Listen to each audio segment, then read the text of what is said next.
What's up, everyone? Thanks for joining. One little update, I'm in Austin, Texas, and it's a great place to be, but more importantly, this conversation is a great one to listen into.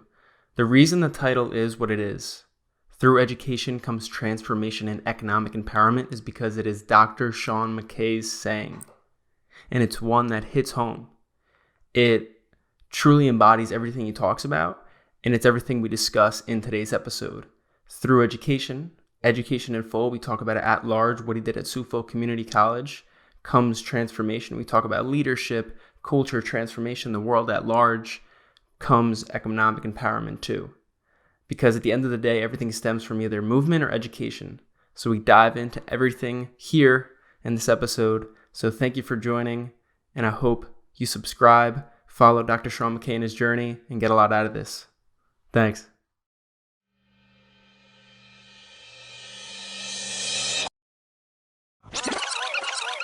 I have a dream. It's one small step for man. I am the greatest. You want something, go get it. Period. But with everything you just said, I kind of want to start with all of that, and to reiterate too that one of the signs for people watching on video in the background is just basically saying thank you, God, for all of the blessings and giving me much more than I deserve. So I would love, Sean, for you to talk on your background, like you said, with your parents, and how that even came to be. Why even have that sign on the wall? Because I can see you're a man of deep faith and strong in your confidence in many of the works you do. So thank you, by the way, for Yeah, being here. yeah, and I got to tell you that my faith has led me through times where I was successful as an entrepreneur, as a business person. I started out when I was 17 years old, and very young for someone who's from the Caribbean that can own his own business, run an entrepreneurial firm. And I could tell you that I was in the entertainment industry for a while. My parents didn't like it because as religious as they were, they wanted me to go a different route. And Mm. I had the feeling of not following a pathway that's destined for me, and I wanted to discover what else is there, And I ended up I hosted a festival that in one night I had four live bands and maybe five singers, and then it was At what like age was this? that was like 22, and I had about like 12,000 people in a venue, and at the end I supported soccer teams, netball teams. I supported teams that Mm. worked for me that night, and I paid them not only cash, but I also gave to the organizations. And that's where the whole philanthropy, entrepreneurial piece came in. And I was learning from myself because nobody else was doing that. And it made news. And I don't like the news part of it, but then I realized that I have to appreciate that. So then I move into another realm where, you will hear me say this from time to time, that through education comes transformation and economic empowerment. And I tell people all the time, define that for me, because my Mm. definition is different to yours, and then share that with someone else. Once you define what it means to you, make sure part of that is to give back to someone else, but then define the rest of it. So I know you asked me one question. I'm sorry for going that far off, No, but this is beautiful. This is because I would like to, before we get on the point of education, because you've done so much work with it. It's so crucial. It's your the ethos you just mentioned that you kind of live by, your motto. But yeah, I would love for you to talk on those businesses again, because for you to be the first person in your family to go down that route and detach from what they wanted for you at the time, which it was probably hard in that moment, but it goes leaps and bounds later down the line of where you're at now, because you're making yeah. major differences in lives. And it's also your parents. I mean, are they currently alive? My dad passed away at 93. My mom is currently 89. She will be 90 this May 4th. And Wow. I got to tell you that, you know, we're going through this COVID period, and I know you're going to touch on that. I made sure that I told my brothers and sisters no one is to come to her. Use social media. Make sure that you are able to communicate via the phone and all of that. Keep that with her. My mom never did that back in the day. So part of it was Yeah. for me, it was kind of exciting for me to say, Mom, it's okay. Imagine her trying to get a vaccine, which she's scared of. I'm scared of that too. But I'm trying to tell her, Mom, I could see you. You can see me. We're talking. We're speaking. And in education is what I do. We do that with all the students. So mom, how about this? How about for once in a while, you're not mom anymore, and you're a student Yeah. in my classroom, and I'm talking to you. And she started laughing. And that was the big through for me. At the end of that discussion, my mom is now teleconferencing me on my cell phone, and then she's sending an email to say, I want to talk to you. That's great stuff. It's not the ultimate of what we want it to be, but I've gotten my mom into the 21st century. Man, you have no idea what that means to me, and I'm able to communicate with my parents. Yeah, that's profound, really. I mean, to be able to, like I said, the long term effect of being able to like move something down the line for the people so close Yeah. to you. And I was on that point too of education, like Google, I think it was just today they came out with a thing that they're going to start pushing their needle into education more and more with skill-based training, certifications of some sort, because they're really profound in that. And I know you're big on skill-based learning, so I don't know. Have you seen that in the news or No, I no? have not. I have not seen that, but I can tell you, in the entire state of New York, in my last institution, I've been recognized in regards to elevating skill-based training. I'll jump every once in a while, but I remember I was at not the Obama administration alone, but the Biden vice presidency allowed me to meet now the first lady, and we were in a session in Delaware where I was invited to speak and I was invited to be a part of. And Joe Biden, I'm sorry, the first lady, um, spoke about skill-based training, what it means, because then there's two different strands you can pull from that. You got folks who either want to come back to get retrained, or folks who just want to go down a technical pathway, that's a degree, or you got folks who want to just get a certificate. So I then had to figure out, how do I move that forward? And that had to come from the federal government, the state, and the county. Then I realized that I then needed to then connect with everyone in those avenues and then be able to bring the resources in. I had a new building constructed for $6.7 million, and I got CNC machining, I got welding, air conditioning, I got automotive industry, all of that, and it soared. And then I also went into the state, where then I talked to the state and I applied for grants, and then we got grants so we can train. Guess what? The first person you would walk into a store, a bank, whatever, and Yeah.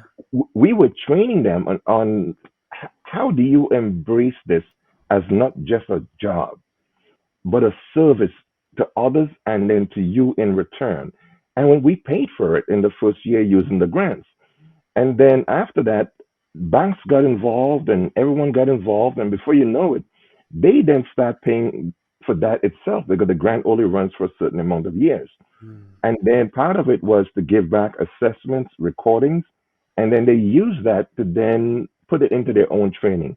Man, I tell you, it just took off on its own legs. And then others, I didn't even need to apply for a grant, but others then went forward and started doing the same thing. So Yeah. it became competitive. It's your the exact motto you live by with education. Well, the Yeah, through transformation can come from education, education, yeah, and then economic empowerment.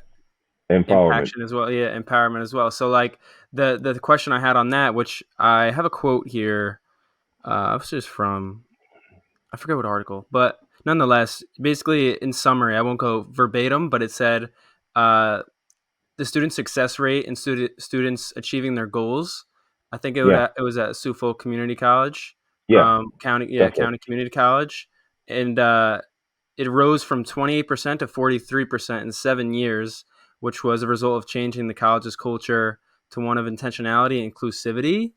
Hmm. And for everything you just touched on before, with making those programs like kind of footing the bill in terms of you applying for a grant, or not essentially because it's a grant and you don't have to like pay it back as though it's a loan, but then Right, for right. then to create such a good um, educational pathway for then those exact people to come back to you and pay for it themselves, which is really Sure. cool. So I was going to ask, like, how did you like practically set that up? Because to come into a community college, Yeah, revamp the entire system and have the success rate be so high at a time when education might, like a lot of schools might not be in that same realm. Like, how yeah. did you pragmatically do that as being like a top leader in that area or in that position? You know, the one thing I'll say to you, transparency, accountability, integrity, working with the Mm. faculty. I started with shared governance. I started with the unions. I listen to the students. I do town hall meetings. Okay. And then I do Mm. my research. My background is in planning, assessment, accounting, all of those areas.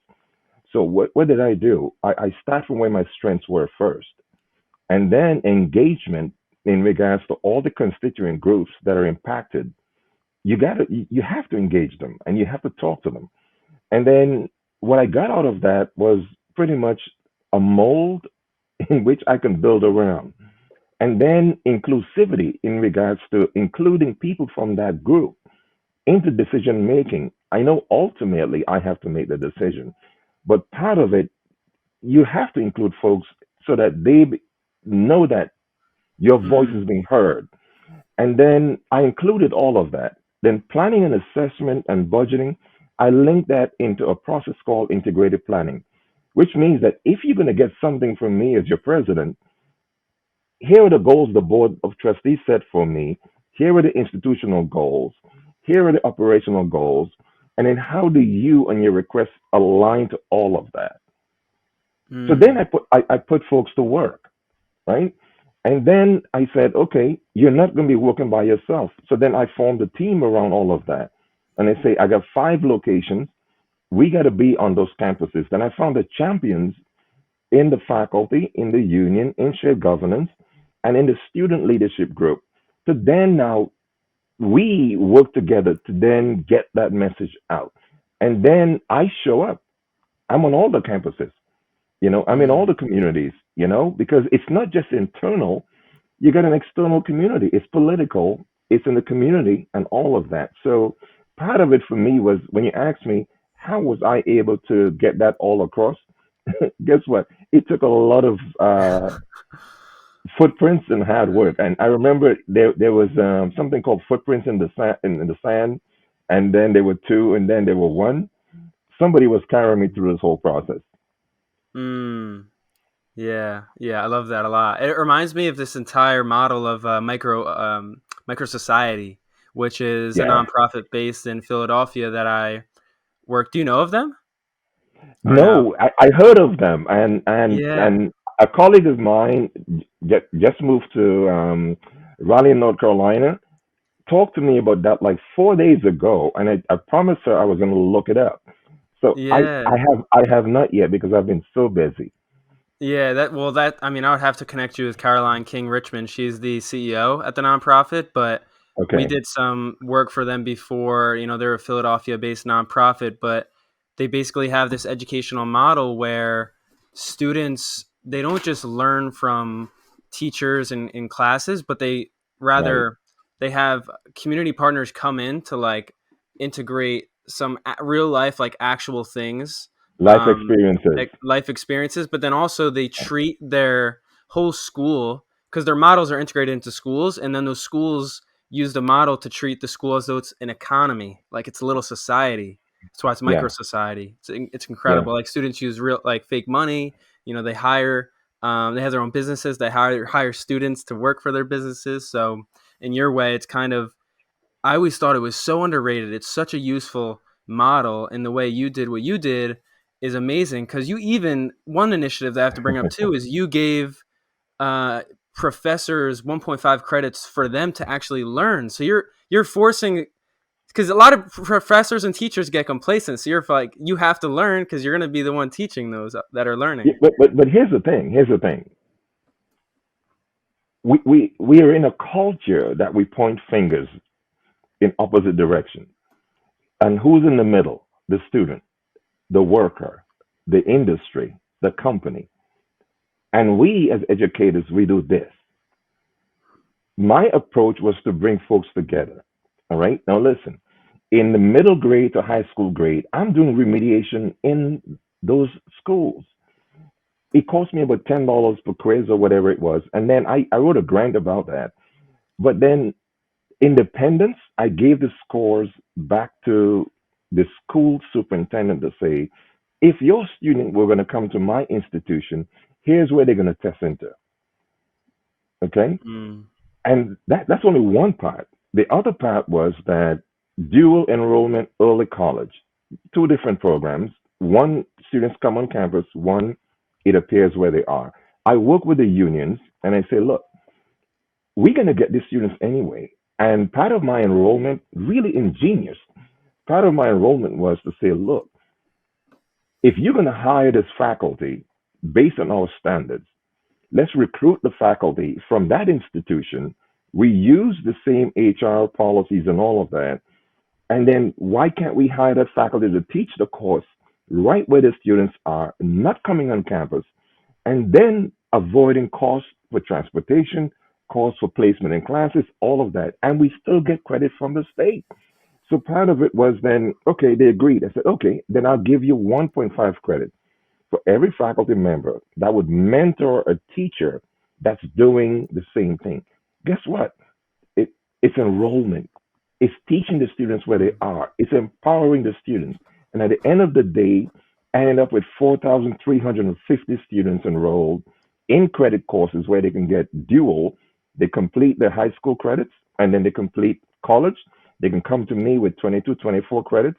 And then in the state of New York system, I get them to approve those students with the credits that could transfer to any of the 64 credits. Institutions in the state. That's phenomenal stuff. Nobody has done Yeah. that. It's taking the students from where they are and taking them to where they need to be, but in the process, it's engaging them in the whole empowerment process. Yeah.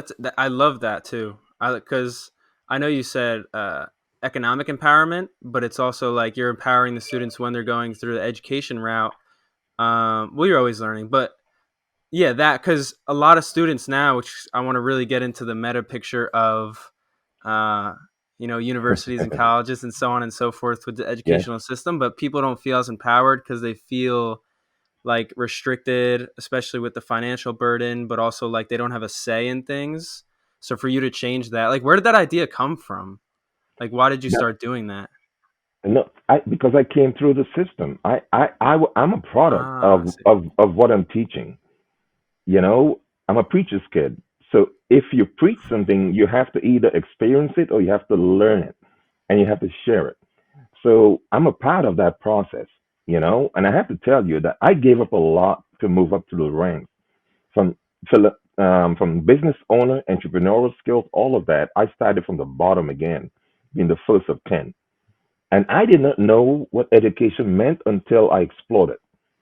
And I got to tell you, the empowerment piece just drove me through the process, man. From bachelor's to master's to doctorate to an honorary doctorate. I went right through the process in a matter of probably 8 to 10 years. Just knocked it all out. And then I'm like, okay, so what do I do with this knowledge? Who do I help? Or who can help me? And then I looked to mentors like Dr. Christine McPhail, Dr. Walter Bunfus, Dr. Preston Pulliam, Dr. Andrew Jones.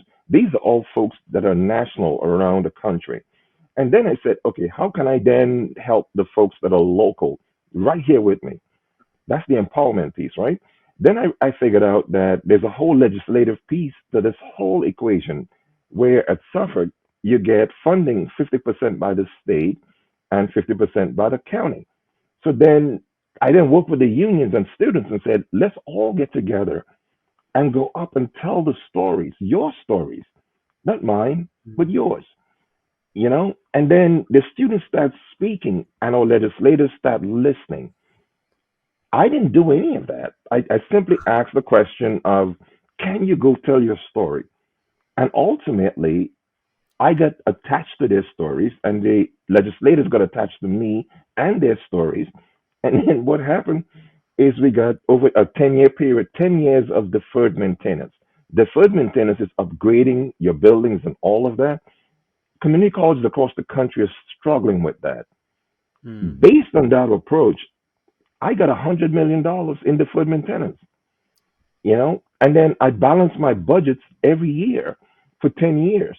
I got the unions, 3 unions to agree to work with me, and in two of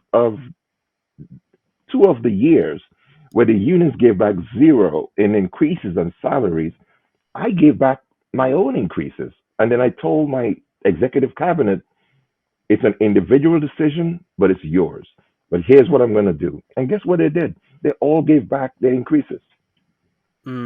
Yeah, they followed the lead. Yeah, I like You that. know, I like that. That's yeah. Well, that you yeah. Well, I was gonna bring up a point on leadership too, but the way in which you used the money wisely and also resources yeah. wisely, people just followed suit to what you were doing.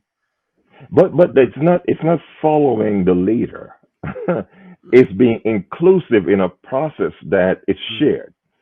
So it's shared around the students. We understand that we don't want to increase tuition and fees.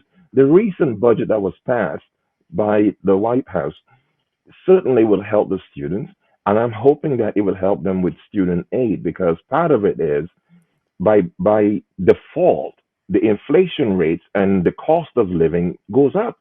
And then what you have is students are living below poverty wage. A high school student graduating today really can't pay for a house and a car and a family and all of that. But I want them to graduate. So here's what I'm going to do. I'm going to help you move to the community college sector, to the university sector, where you can move up. That's my job. And I want to keep motivating those students to continue to go forward. And then along the way, you do skill based training. So Mm. until you get the bachelor, do skill based training. Until you get the master's, continue to do skill based training. And then here's where you come back to one of the institutions where you can get that done. And that can be done online, or it could be done in the evenings or in the afternoons or early morning before you go to work. Yeah, yeah. And me hearing that, I love that you're saying it, and someone of your stature and in terms of the industry and like how much impact you can create is saying that. Because for me, like I learned so much from hands-on learning, and when I have skills it directly correlates to the growth of like my Yeah, business or whatever I'm doing. And I even was at a point when I took a step away from school because the financial burden was too, and I was yeah, too much, but I was also just not seeing uh in like an equalization with value and money. Like it just wasn't adding up. And I was like, I can just learn right. everything else elsewhere. So in that regard, I agree. So before I get into the thing of education, I wanted to bring up this other point. It'd probably be like the last like quote I pull, but I want to have quotes just be in the beginning because they're very good ones. Sure. But there's this one of leadership because I think a lot of people in uh, politicians can really use this. But you said one of the first things leaders must do is to assess the strengths of those around and throughout the institution and capitalize on those strengths. So I said, even in my notes, like there's probably not much like, and that's I don't want to look at my notes anymore. It's just those quotes I wanted to pull up, but Yeah. there's not a question. It's just like it's a very important thing to do because I feel a lot of people think they can just do it on their own, but you Yeah. have an organization or institution because there's people around you that are better at certain things than you are. And that's so significant that you pulled that point out. It's not me, it's us, it's we, it's you, it's them. So part of it, I hope Washington gets it. But under my leadership, I try to empower the people around me to be better than I am, and Mm, that way they can then utilize the skills that they have to then push it out into the community. That's the students, that's the faculty, the staff, that's the community. I welcome that because then I'm learning from you too. And guess what? They're learning from me as well simultaneously. Everyone's learning, and like I said, through education comes transformation and economic empowerment. Learning is infinite. The day you stop learning is the day that you well, I don't want to say that, but the day you yeah, I desist understand. from Exactly. existing, you always learn something new. And then what you learn doesn't belong to you. You are part of the process of transformation. So share that with someone else. So when you go down that pathway for me with leadership really is followership. In essence, Mm, you may see me as the leader of something, but I'm really following you as you innovate and as you experience the things you do. You that's know, powerful. That's good. That's really good. I and love and that. my goal, if I can't do that, then I'm not fulfilling my space and I'm not fulfilling what's expected of me. I don't hold on to that. It's a process. It's a pathway. And for me, all of my faculty, that I can walk on a campus. I know their name. I can see a student leader in student governance. I know their name. I can go to the union. I know their names. I can go to student governance. I know their names. I can go to faculty governance because I have 5 campuses now, and I know their name. So that alone, and even in the community, even in the elected offices, I know their names, and they know my name too. That means that I'm engaged, and then I'm giving back whatever I get from the communities that I serve. That's significant right now, especially where we have states that have different viewpoints and may impact education in a number of ways. Okay, through 12 partners are opening in some states, and in some states with restrictions, and some are not doing that. Our kids are now going through now what they're dealing with is a new technology format where they've never experienced before. And then some schools don't have that. And some kids don't have access to tablets and hotspots and all of that. As educators, we got to figure this thing out. And as legislators, they have to figure that out because then funding is tied to anything that comes to innovation. But funding at the college university level is tuition and fees.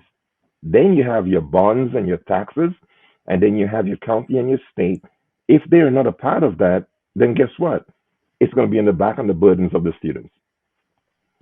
Yeah, yeah, exactly. Oh, I see. That's a great explanation of it. I can like visualize what you mean now. Because say, for example, you were to have a company like SpaceX, like innovating to the highest of Yeah, bounds, and they create such great satellites that every single person in the world can get access to internet. If that happens, then yeah. it'll have a trickle down effect, so people don't have to foot the bill of paying for, like you said, the technology and stuff for that. There you go. There you I go. And see. and and the other part of it is, you know, I follow what's happening nationally, regionally, locally, and globally. In education, you have to do that because we're in a competing market for ideas, for technology, for innovation, for renewables, to you name it. Defense, I mean, you name it, and then the intellectual property too. So, part of it, again, I said a lot. I spoke over the initial question, but you got to understand the baseline is education. How do Mm. we get people that have innovative ideas and people that can work their way through the system to get into those positions so that they can then change the generational differences that we experience? Mm. You have social changes, you have injustices that are happening, but you have great things that are happening at the same time. So then how do you bring that all together and then you utilize a modium of advancing those ideas? Those Hmm. are buried in the staff levels at corporations. Folks that innovate such as the company you just mentioned, and I wouldn't call the name because I'm bipartisan, but how do you get them to elevate those ideas so it doesn't become a solitary idea, but an institutional change that can move something forward? That's entrepreneurial approach. That is Mm. something that empowers the individual to do more, and then it encourages them. And guess what's going to happen? They're going to do more. And that's Yeah. the whole trust. When I say from education and the empowerment piece, that's exactly what I hope to see. Yeah, yeah, and the one thing now, like foreseeing what to come. So, say for example, there comes to a point where, or really hope there does come a point where a lot of things are decentralized and people have more access to this education, educational tools, resources, degrees, certifications, etc. But balancing that with not creating unqualified individuals. Like an example for you to answer this more effectively is like if you have one country that has a rigorous standard for creating doctors, you're going to know Hmm. that they're going to have really, really great talent. And whatever they work they do, they'll be able to heal people because they know their stuff so well because they went through such a great system. But Hmm. obviously, might have been more financially, time, etc. And then you have another country that doesn't do that as much, but just offers education to all. But then you have Yeah. the talent not as they're not as good as at what they do, and then the country isn't as equipped to handle like all the illnesses, etc. So like it's important for, like you said, skill based training to like have such uh, rigorous standards, but also at the same time make it equalized or like decentralized so people have access to it. So how would you balance that? Very big question, but you're someone who knows like the full gamut of things. So There's a program called Achieving the Dream, and you're gonna take a look at that when you get a minute. Um, we I all will. don't start. We all don't start out from the same step on a ladder. Someone could have the base step, and someone could then put that leg on the second step. That person on the base step will need to take two steps to get to the first ladder before they can move Mm, forward. mm-hmm. Let me say this. You got UNESCO, you got the World Health Organization, you got all these other groups. You got the seven most popular and most powerful countries that are together.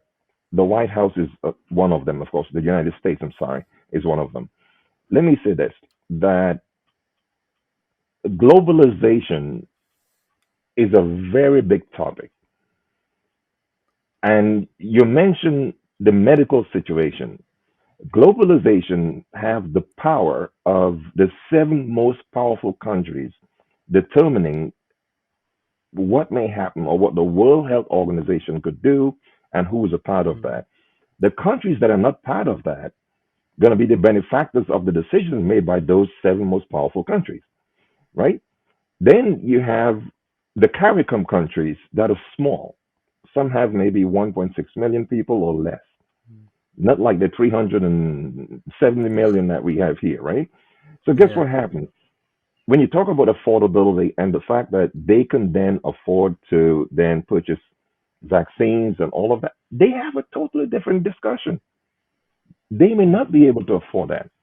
So philanthropy, Bill Gates and Melinda Gates and others could then say, okay, let's go to Africa, let's go to the Caribbean, let's go here, let's go there. The government of the United States can't do that. They could do that via those major seven, nations that they're part of, the World Health Organization, UNESCO, and all of that. But others are following us based upon um, the policies we set forth in regards to healthcare, in regards to what's happening on the borders, in regards to what we do to support, those who are elderly, those that cannot afford housing, those that are sleeping on the streets, for example, in San Francisco. I watch it all the time. Where are they going to go? How do we get them out of poverty and get them into an area whereby they can believe that they can contribute to not only to themselves, but to the society they live in? That's empowerment. That's the other side of the equation. It's not just education. You see, I'm going back to that all the time. No, But it's the root. yeah, it's the root of all causes. And then if they don't believe in themselves, they're going to cost the state and they're going to cost the country And then we got to get them to start believing in themselves. That's mental health. That's social justice. That's Mm. making them a part of the whole process. And I got to tell you, my students, some of them would travel to California, I think, in the summer with a faculty member in communications. I forget his name now, but they would go down there and they would talk to the homeless, hand out pamphlets, teach them, talk to them and stuff like. They would do that every year, and I didn't even ask them to do that, and they would Mm. have done that. But going back to how do we make a difference in countries that don't have the requisite resources? I have to say to the premiers and prime ministers and presidents of those countries is to take a look not further away from your country. Look within. Empower the people that you got.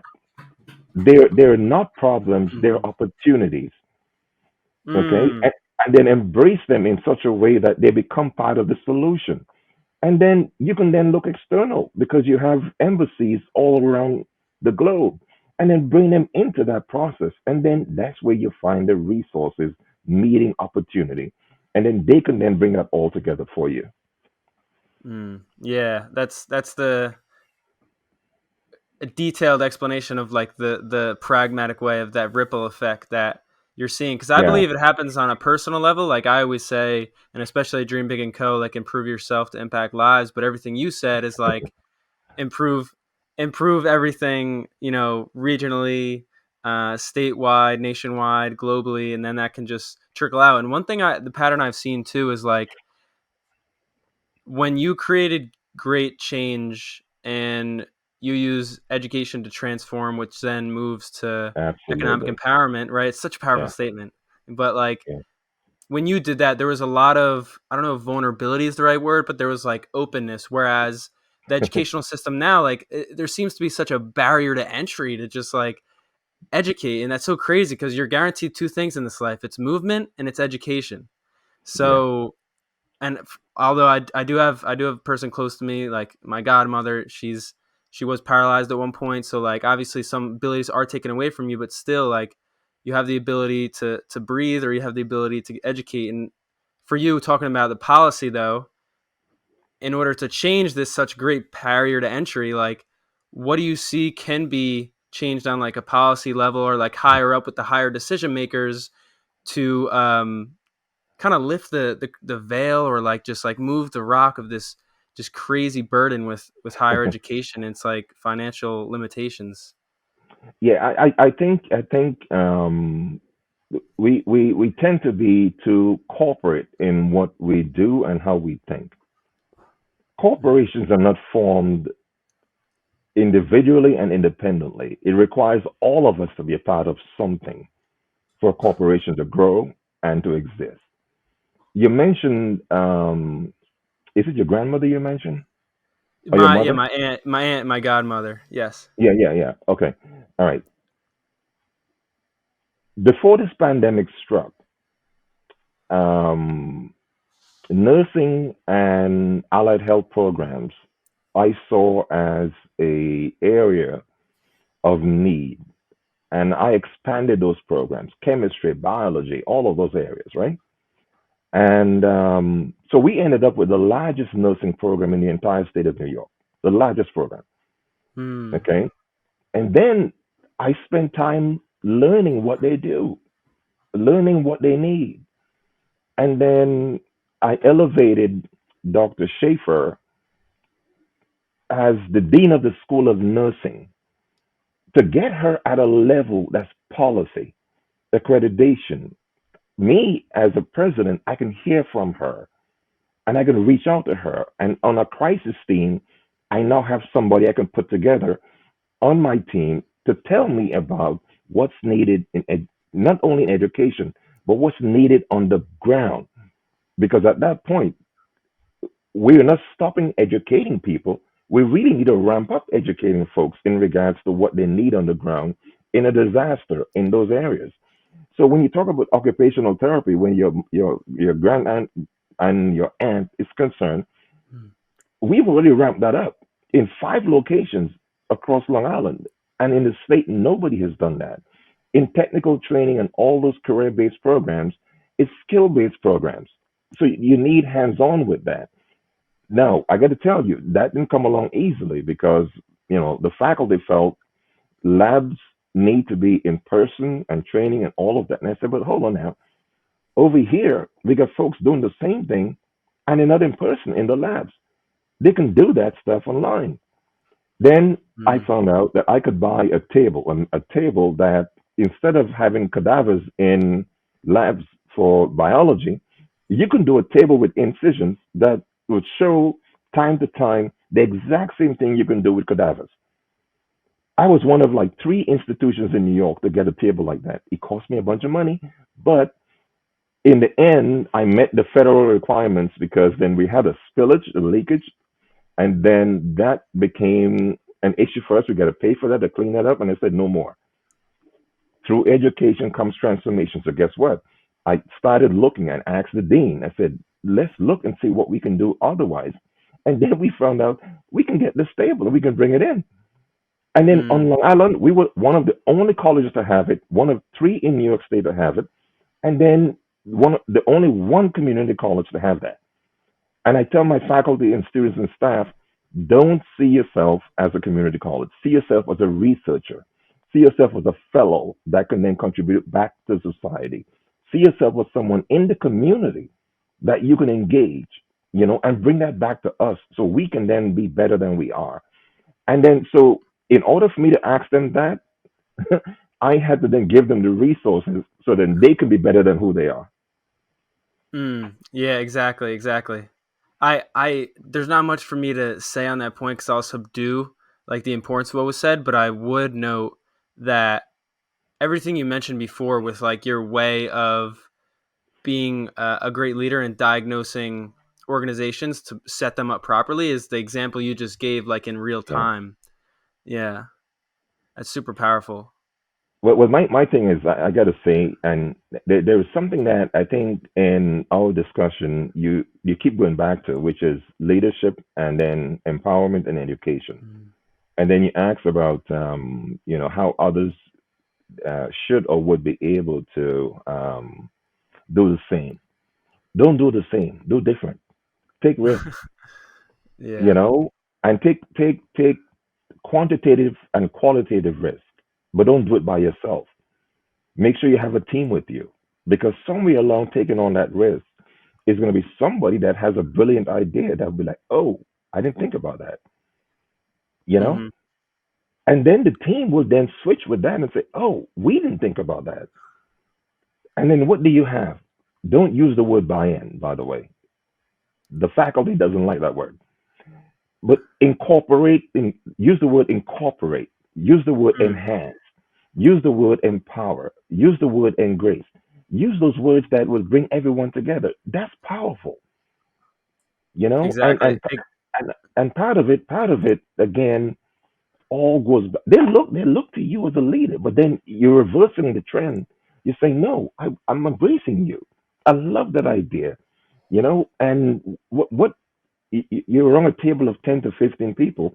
You will ask, well, what do you think? And then what do you think? And from that, it emanates. Oh my God, so many ideas.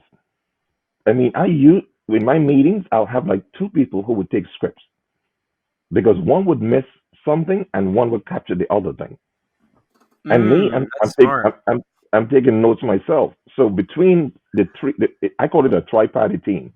Between that, we then will get together our notes and then write up a script, and then I follow up the next day or the very evening of that meeting Mhm. right away, so that they know that I'm engaged, and then I heard them, and then now I put out a charge directly back to that group. That is the difference that make the change for a leader. That is a great style of running meetings. Those are those little things that add up because then you're seeing one person seeing the other's blind spots or not even blind spot, just something they didn't catch. And I love even the smaller things too. Like you said, community colleges, don't see yourself as that. See yourself as a researcher. Like that goes a long way because people have a lot of negative connotations with certain things.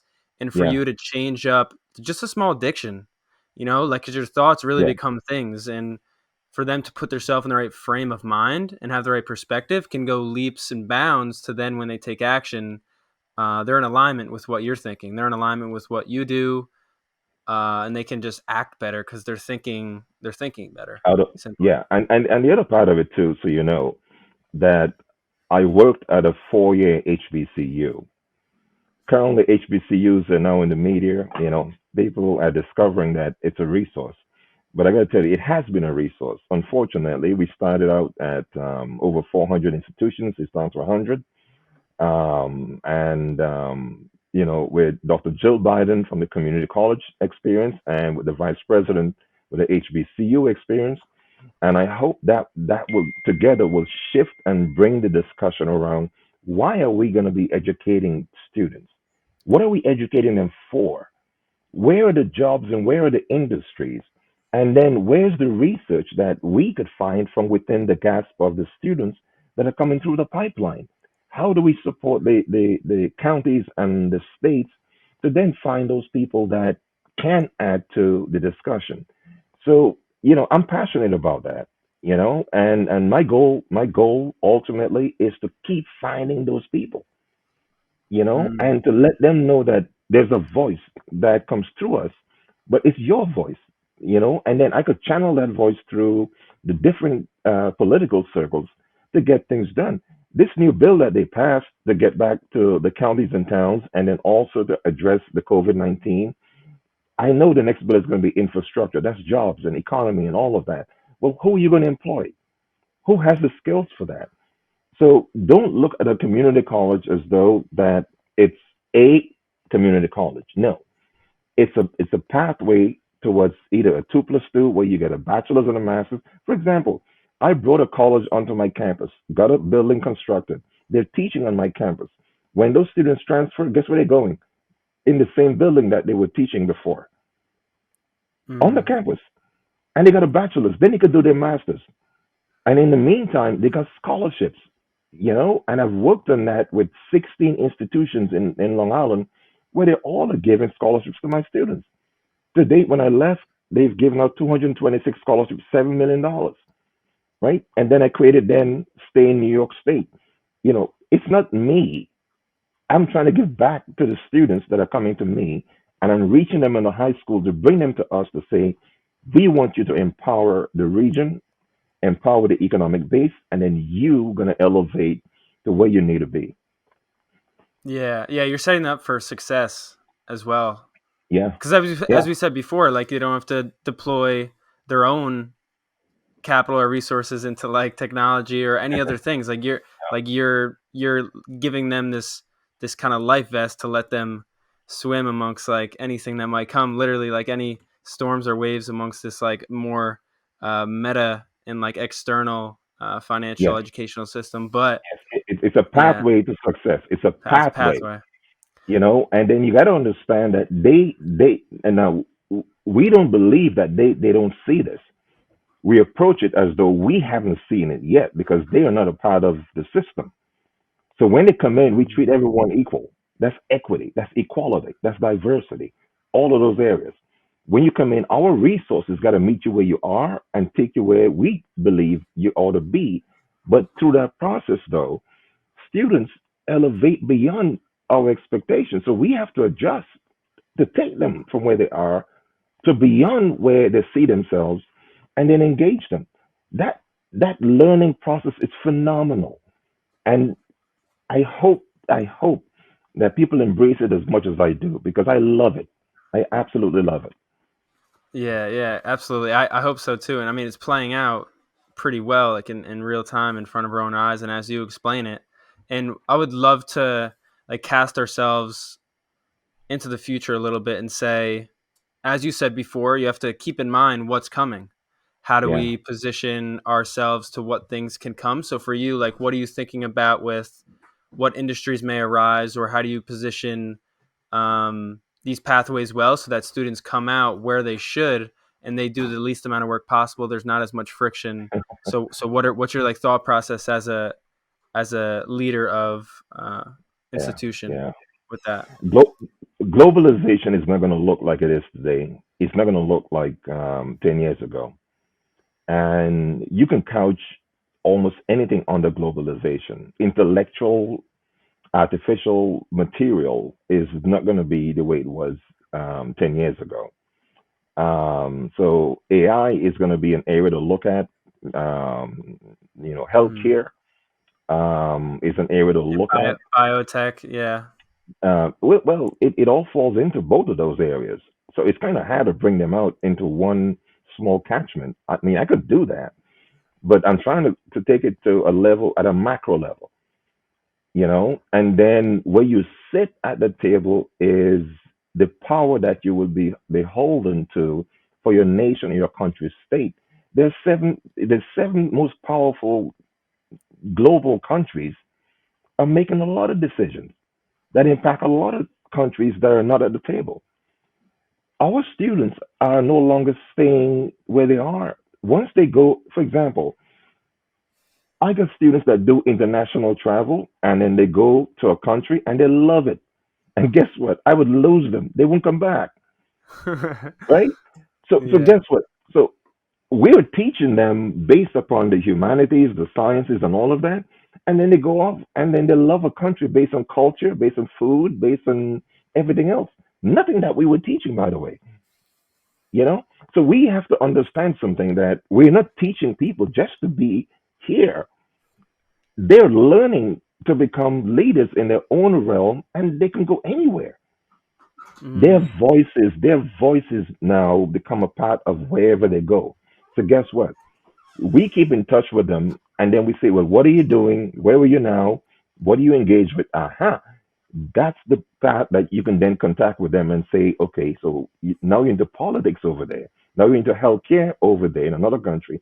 Now you're into, okay, so how can we then utilize that as a, see, we haven't done that yet.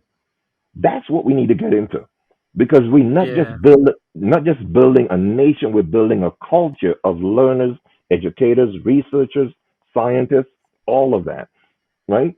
Then you look to the fossils. Renewable energy is a huge piece that's being talked about all the time. And I think part of it is that folks don't understand what it means in renewables. Renewables can go almost anywhere, So a part of that is I was called the dean of renewable energy on Long Island because then in automotive, wind, solar, nano, geo, all of that, and I got past a $22 million bill in between New York State and Suffolk County to put a building up to just focus on renewables. And guess what I did? I put math, bio, and the sciences in that building as well. Then I connected with one of the research institutions, Brookhaven Lab, to then connect with our students so they can do internships.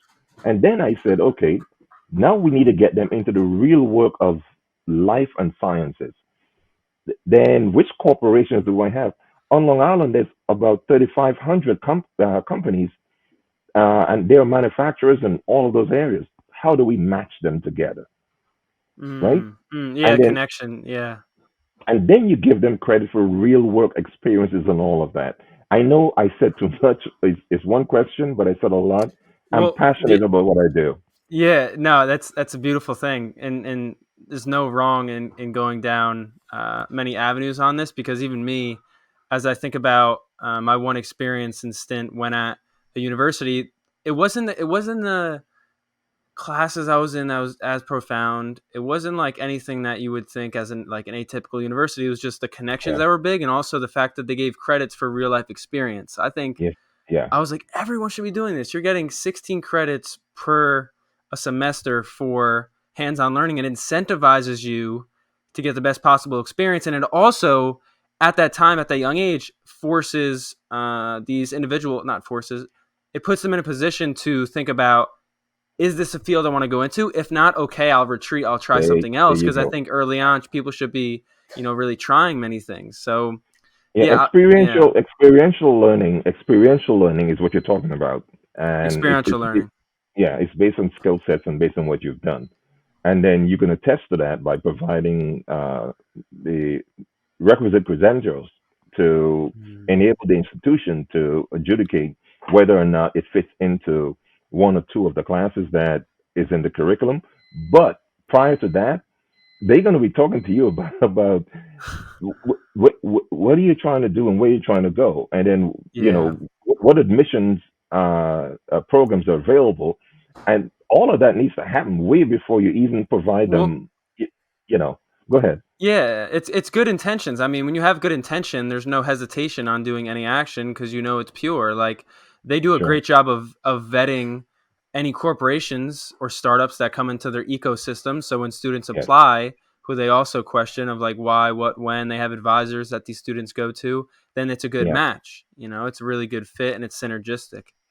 And the other thing too is to understand the not the current environment you're in, but the potential for what is going to occur in regards to Mm, growth markets, and in regards to the potential for what the corporations are looking at within the region.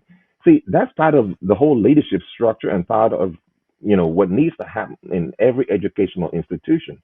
You can have a program at your college where there's no jobs available for when students graduate. You can't. So mm-hmm. part of it, you have to look at accreditation. You have to look at your global and regional reach. You have to look at where the jobs are, and then you just don't do that. You also look at what those jobs can create beyond that.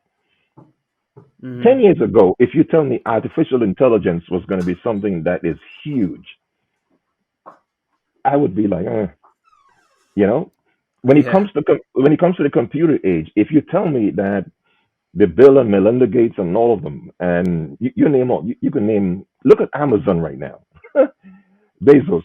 I mean, if you tell me 10 years ago I would know a name Bezos, I would tell you who's that? Mm-hmm. The guy could do nothing, and his name shows up. But Yeah. look at what he's done for his employees, right?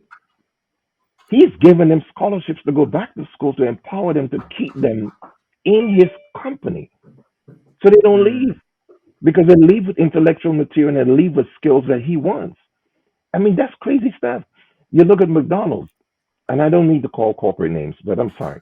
But you look at what they're doing, and they're rewarding the employees unknowingly based upon their valuation. Mm. Yeah, exactly. It's a day one learner mindset, which is a lot of what Jeff Bezos has, and he thinks through in something because we study like I study high level performers and entrepreneurs and just great people, shapers and makers and all of that, and to have that day one learner mindset that he then has everyone in his culture embody is really powerful. But as we talk through so many questions, we're you were saying, people have to ask themselves this when doing these things. So I was going to ask you a question on asking questions. So, what are the most important questions you can ask yourself as like a top leader when making such a substantial change, which can also then apply to the same questions people ask when in positions likely or similar to yours? The libraries are closed because folks can't get into the library because of the COVID pandemic situation. So yeah, as professionals, we have to incorporate for that. And then the other part is this: when you get a storm, for example, in Texas, that knocked out everything in Texas, Yeah.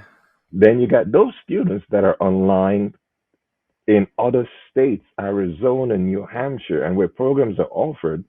And then those programs, for example, those students that are in Texas, they're on the water, they're under the snow, they can't get power, they can't get any of that stuff.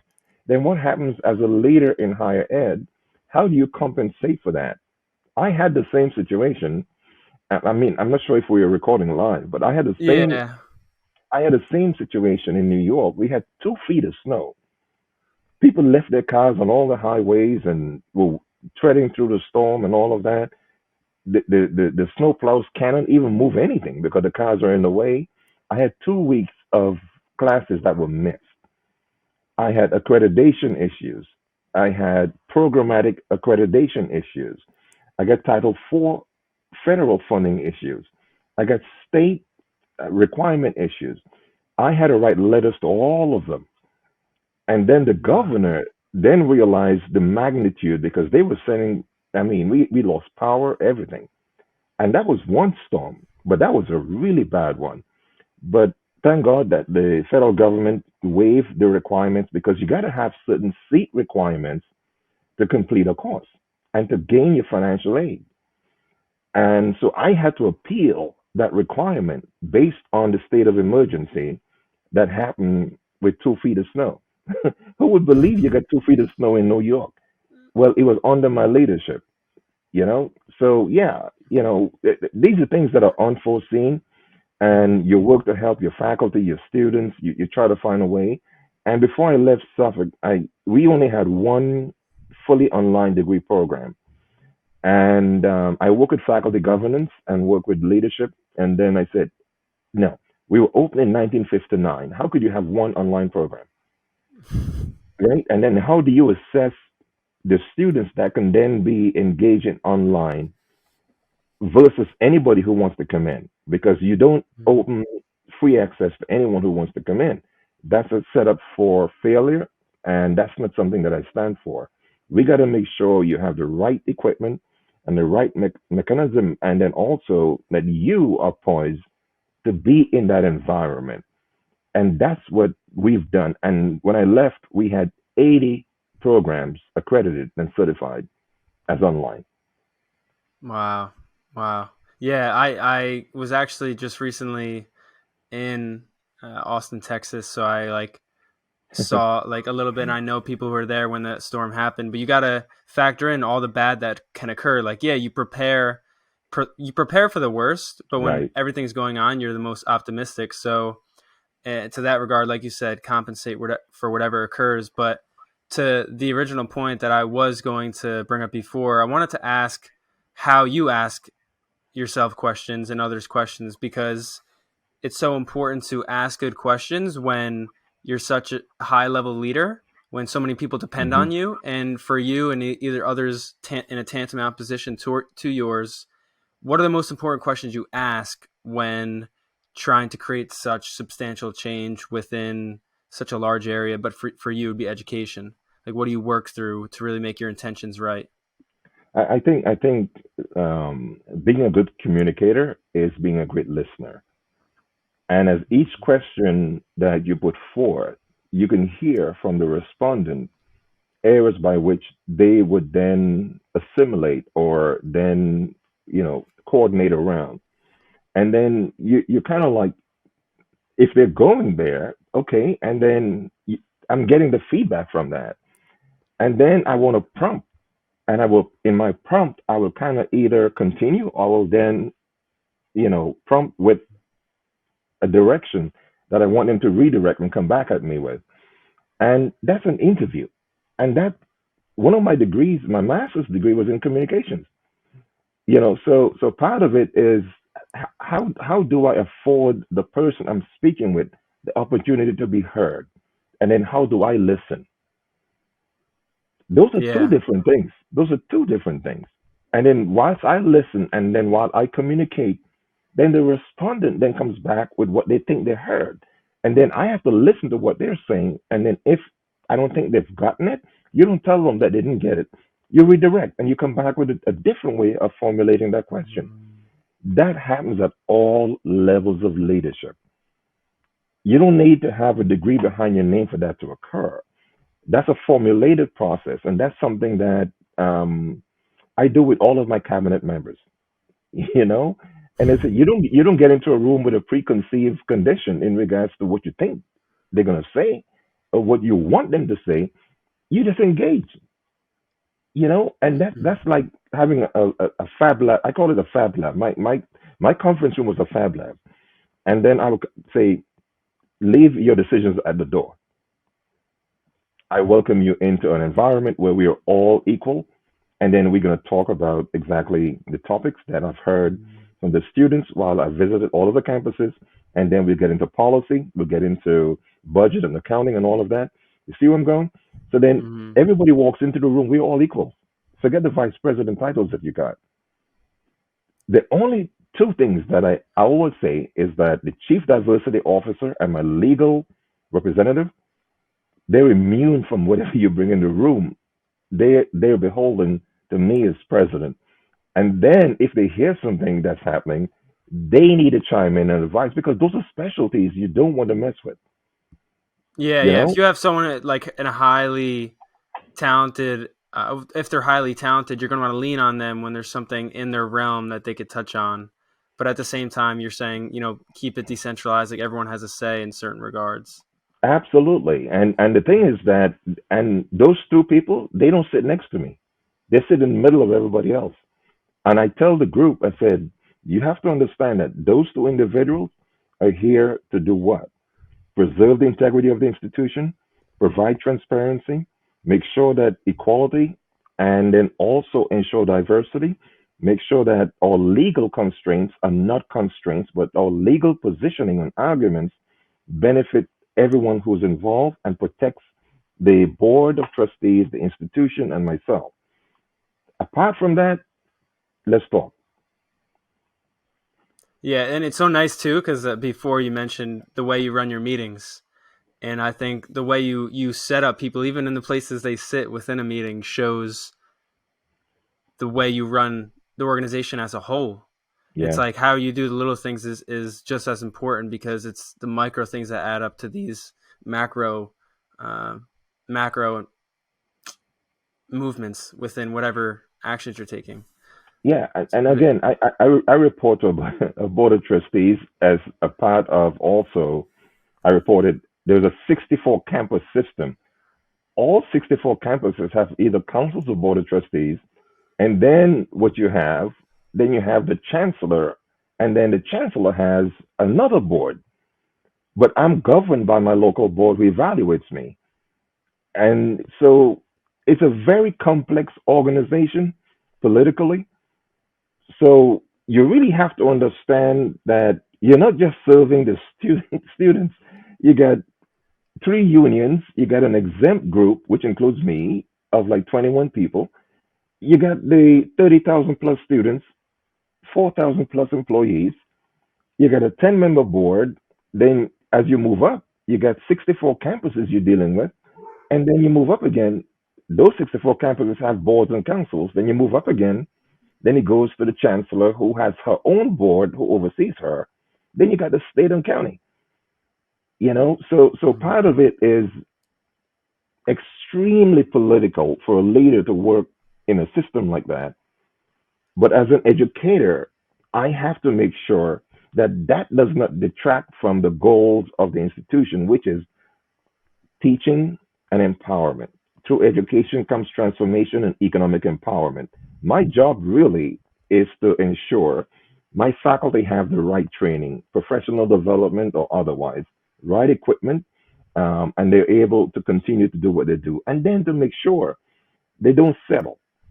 Not because you have a title that you're good. No, keep exploring, keep researching, you know, share with your colleagues, keep writing, publish materials, do what you have to do.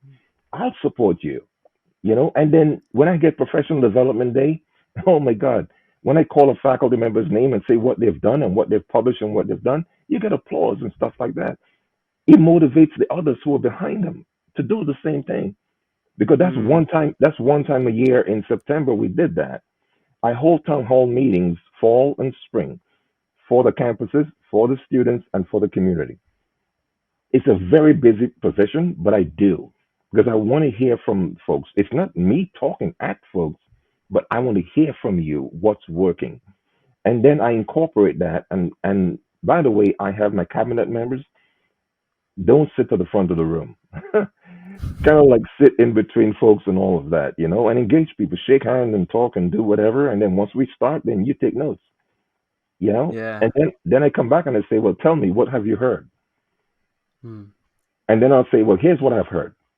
Because I'm speaking, so I don't write, right? I got my two assistants who are taking notes. I haven't even seen the notes, but I told them what I've heard, and then I said, okay, how did what I hear differ from what you've heard? How's our interpretation? And then how can we get back to that constituent group? Who was the constituent? Not the name, but the constituent. Was it a student? Was it a faculty? Was it a staff member? Was it a union member?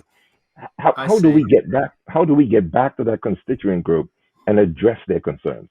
You know, and I have an example. We had civil service. That's the blue collar, white collar employees, and they had so many questions that HR was simply doing HR speak.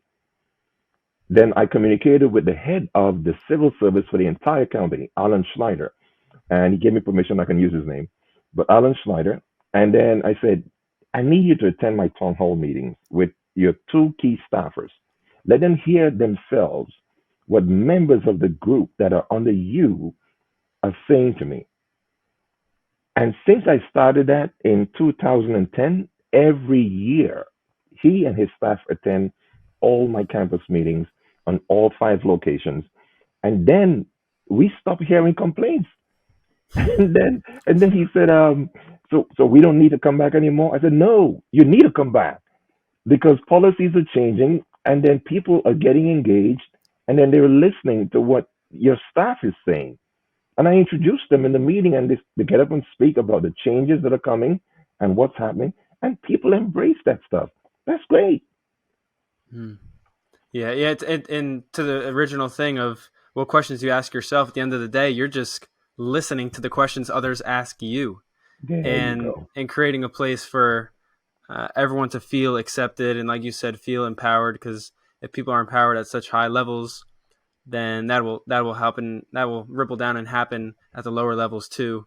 And into your sort of ambitions with education, because as you say, transformation can change. No, I this beautiful, beautiful, beautiful, beautiful line, which I actually want to use as like the title for whatever will come with this. But transformation can create education, and then comes Economic economic empowerment. empowerment. Yes, And yes, with that, like yeah.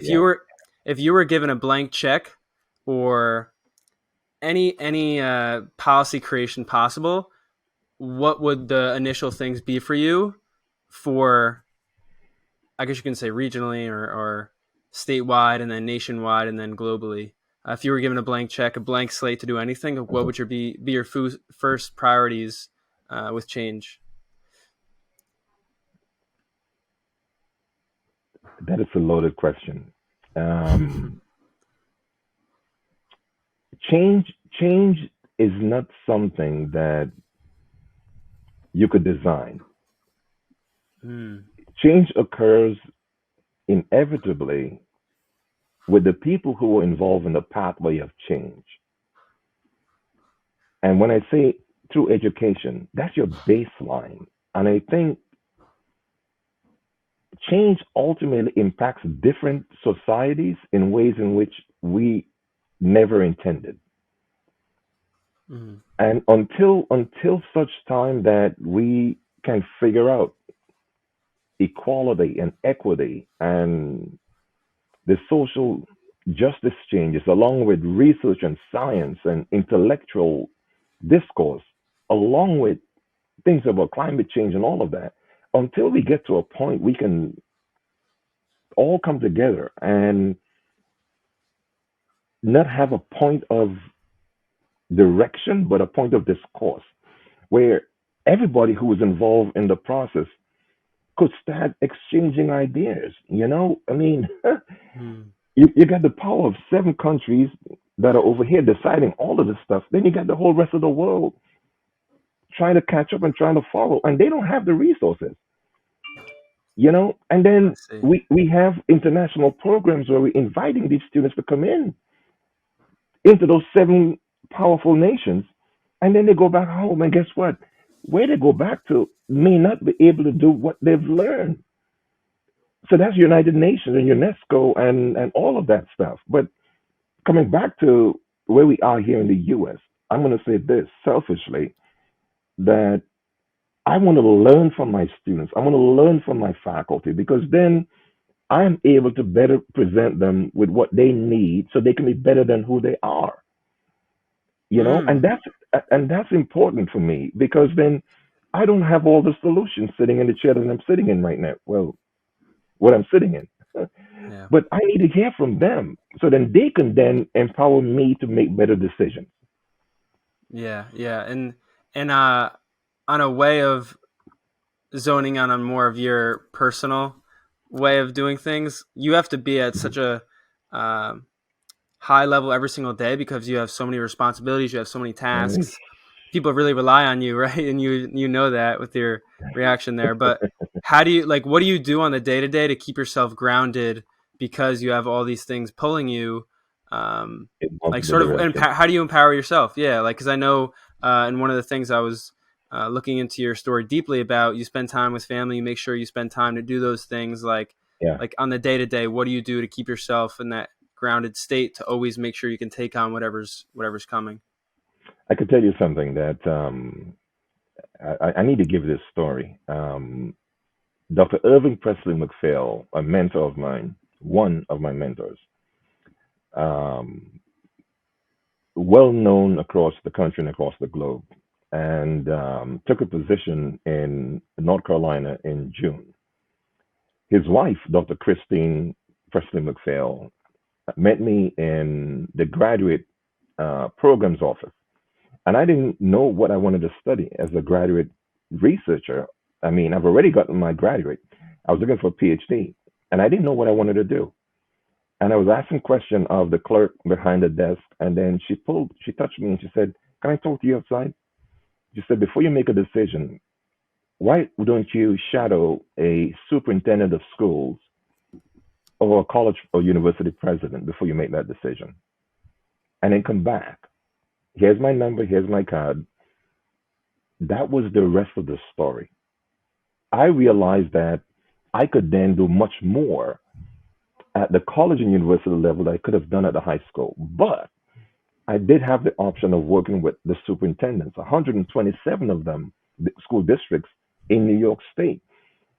And then I connected. I'm going to go back because early in the story, you would remember that I said I got faculty getting 1.5 credit to work with the faculty in the high school on curricular reform. So I don't have to do remediation at the university and college level. You got to think beyond where you are. And some of those things doesn't come from you, but hearing people talk, you can kind of realize, oh, so what if we do this? Mm. What if we do that? And then a key part of that also is in communication. It's not how you communicate, but how you receive the communication. And my job really is to then Mm. find the requisite resources to help everyone through the process. And that Yeah. makes me better than who I am. But I don't sit on that because continuously you ask me a question going back to that, which is how do I motivate myself each day? You don't look back at the last day. Each day is a new beginning, and each day brings you a new opportunity. I love But that. your baseline is going to always be there so you can tap into your resources. But each day brings a new beginning. Yeah, each day is a new opportunity. They always say Yeah. it's like a it's like a war each day, or like a battle, I should say. It's like a war of life, but it's a battle each day. And there's two things I Yeah. thought of as you were talking. There's a quote of you said go to what's going to happen, and you talked to that earlier in our discussion Yes. where you said go to where the potential is, Yes. or build for where the potential will be. And the quote of that is Wayne Gretzky said, "Don't skate where the puck is, skate to where it's going." Boom. That's it. Yeah, and then there was another point on something you mentioned, but it escapes me. But yeah, to stay grounded and stay present is a great message to walk away with, and just this constant theme because you brought up the themes of this episode or this discussion and will be episode. But for me as well, it's just like being a lifelong learner, like just really embodying that Yeah. every single day, and you're someone who is, and once you do that, you can continually humble yourself to accept any thoughts or opinions from other people and then incorporate, as you Right. said, into what you're doing. Because like you said, it's not just I'm being a leader. It's like I'm keeping in mind everyone's stuff and then I'm just projecting and communicating what's happening so Right. I can align the chess pieces correctly. Yeah. And the other thing too that the one thing that I want to end with, learning is infinite. Mhm. You know, it's not teaching is infinite because you're going to have to remodel, you're going to have to change your modality. Yeah. No, but learning is infinite. We are all learners, so part of what we do is to continue to enhance what we've learned before. And like I said, that's your baseline, that's behind you. But going forward, you can't stay on that because everyone's going to surpass you. Look at technology. Technology today is not what it was years ago. How we speak to each other is not the way it was years ago. Social justice issues, healthcare, globalization, all of those things are not the way it was 10, 20 years ago. So we look at healthcare. We get a pandemic now that, back in January, March of last year, folks are saying one thing. Then look at what happened to the nation. Look at where we are right now. Nurses are crying out and saying, we're overburdened, we're tired, we're working so many hours. The clerks and the doctors, the same thing. The EMT workers, all of them. We were not talking about that a year, 2 years, 5 years ago. So Mhm. when you mentioned something about looking ahead and looking beyond where we are, yes, build upon what you got right now, but don't stay there. Look beyond that. There are variants now. I mentioned to a colleague of mine, you know, th- this virus is going to have variants. She said to me, why are you looking down the negative side? I said, no, that's the positive side. They got to do both. They got to do both simultaneously. You got to look at the current issue, but you're then going to figure out if a virus then figure out a way to get around the current situation, it's going to then create another situation and another one, then another one. So you have Mhm. to. I said this back in 2019, December going into January, when I first heard about this in Europe and in South Africa and in China and those places. And then I said, oh my God, those are international ports for this country. We do international students that we bring in from all over the globe, right? So Mhm. then our policies were set in stone for something that did not occur, but is occurring right now. So how do you address, as an institution, how do you address that as an educational institution? Now, the good thing is that, well, no, not a good thing. We didn't have dorms, so Mhm. no one's staying with us. But the bad thing was that we were not prepared for what we were hearing January, February, March, and April, and May, and June. No. And then you got K through 12, right? So Mhm. graduations, are no longer happening. No one's coming on your campus. Your marketing, your research, what you're doing in regards to getting to these families to come to your institution is now via media and social media. Social media has taken off. How Mhm. many of our institutions really invested into social media?